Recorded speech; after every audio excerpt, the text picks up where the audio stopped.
আসসালামু আলাইকুম। আমাদের ঈদ আয়োজন কেমন ছিল সেটাই আপনাদের সাথে শেয়ার করছি। আলহামদুলিল্লাহ, বিদেশের বাড়ি, আমার ফ্যামিলি কেউই এখানে থাকে না। তারপরও শ্বশুরবাড়ি আত্মীয়স্বজন বন্ধুবান্ধব নিয়ে ভালোই কেটেছে ঈদটা, যদিও একটু অসুস্থ ছিলাম, সে কারণে আমি কোনো ভিডিও দিতে পারছি না। প্রথমেই ডেজার্ট শুরু হলো। পুডিং করেছি, গাজর হালুয়া করেছি, কাস্টার্ড করেছি। এক এক দিন এক একটা জিনিস আসলে করব, সেটাই শেয়ার করব। তবে ঈদের দিন জন্য যা করেছিলাম সেটাই আজকে শেয়ার করছি খানাটা।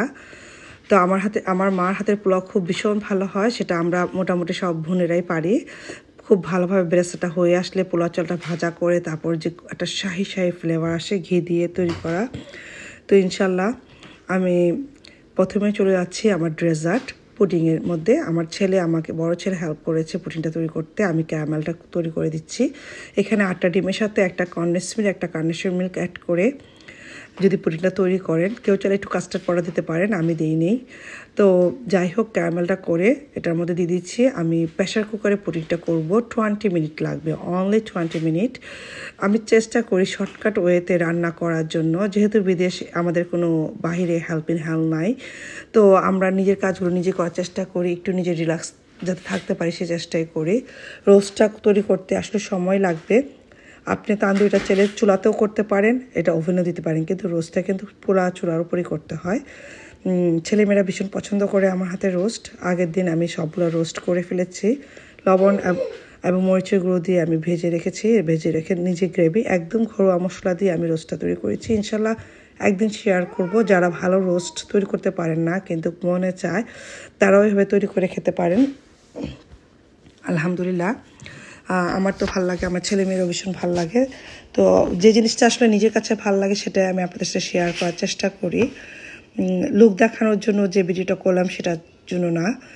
তো এটা হচ্ছে গাজরের হালুয়া, একটা ভিডিও আপনাদের সাথে শেয়ার করেছিলাম। তো এই যে অনেকগুলো গাজর জমে গেছে, তো গাজরের হালুয়া তৈরি করে ঘিয়ের মধ্যে এলাচি দারচিনি দিয়ে আমি ক্রাশ করে রাখা গাজরগুলো দিয়ে দিচ্ছি। যখন হালকা ভাজা হয়ে আসবে তার মধ্যে আমি সুগার অ্যাড করে দেব। আপনি ব্রাউন সুগারও দিতে পারেন, আবার রেগুলার সুগার।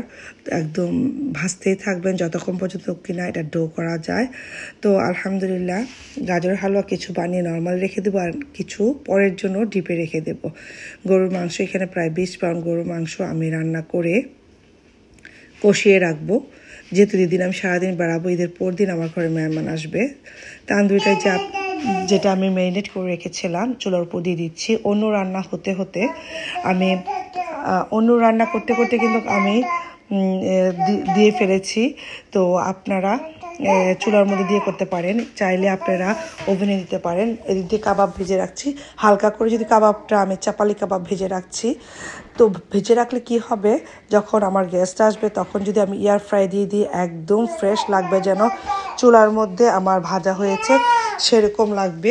তো আপনারা চেষ্টা করবেন। এই যে কাবাবগুলো আমি রেখে দিচ্ছি কিছু বক্সে করে, তাহলে ঘরে গেস্ট আসলে ধোয়া বা গন্ধ মানে তেলের ঝামেলাগুলো থাকছে না।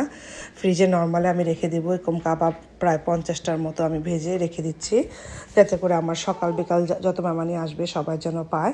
আর নিজেরা তো খাচ্ছি। এই যে চাইনিজ পরের দিন আমার চলে আসলো মেহমান, আলহামদুলিল্লাহ। এটা ছিল একটা সবজি।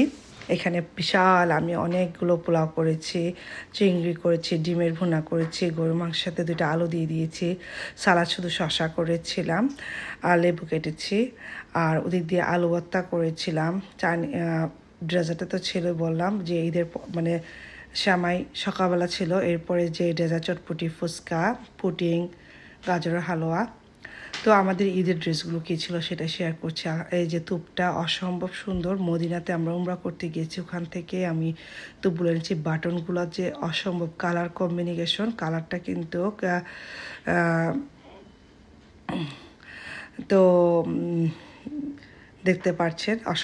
বড় ছেলে এবং হাজব্যান্ডের সাইজে পেয়েছিলাম, কিন্তু ছোট 2 ছেলের সাইজ নিউবর্ন যেটা আমার 1 ইয়ার পাইনি।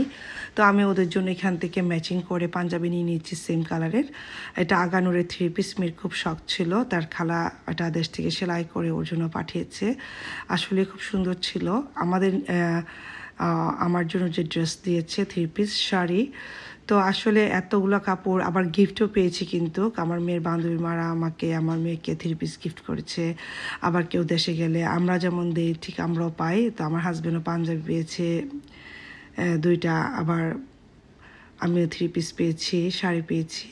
তো আমার ড্রেসের সাথে ম্যাচিং করে আমার ছেলেদের জন্য পাঞ্জাবি সেলাই করেছে। এবার যেহেতু ঈদ উল ফিতরটা শীত ছিল সকালের দিকে, তাই আমি টুপি পরিয়েছি। ইনশাল্লাহ এই সপ্তাহ নেক্সট উইকে আমরা ঈদের বেড়াবো, তখন ওদেরকে পাঞ্জাবিটা দেবো পরার জন্য। সবাই ভালো থাকেন, সুস্থ থাকেন।